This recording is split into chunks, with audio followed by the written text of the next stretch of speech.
Vijana wengi wa kiume ukikaa kuzungumza nao, wao wanataka kupata mwanamke mcha Mungu, mwanamke ambaye hajawahi kuimba kwaya, awe na usichana wake. Lakini shida inayonchanganya mimi ni hii: huyu kijana wa kiume ukimuuliza, wewe wanaume wako unao? Ye hana. Sasa wewe wa kwako hauna, alafu unamtafuta alionao. Mungu wetu anasema hivi, anakupa wa kufanana. Sasa wewe maisha yako ovyo, alafu eti Mungu akosee akupe maisha mazuri, ndoa itavunjika. Shetani na Mungu hawezi kukaa nyumba hii.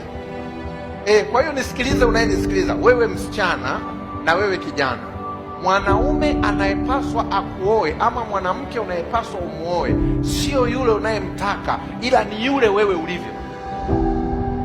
Kwa hiyo usianze kuchukua notebook umeandika wakina Rozi, Anita, una majina 12 umeandika, halafu mbele anasoma lesoni Jumatano anakuja kwenye ibada.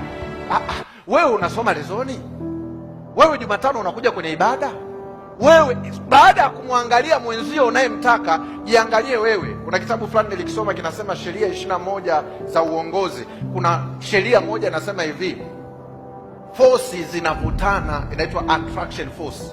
Forces zinavutana, mbaya anamvutia mbaya na mzuri anamvutia mzuri. Kwa hiyo tabia yako na mwenendo utakaouishi ndio utakaokutengenezea thamani ya mtu kuona huyu ni mume anayenifaa ama huyu ni mke anayefanya nini, anayenifaa. Lakini wewe ukiwa unataka tu upate kizuri kwa kukiangalia kizuri, ila haujaangalii wewe, unapoteza muda, maana Mungu lazima akupe unayefanana naye.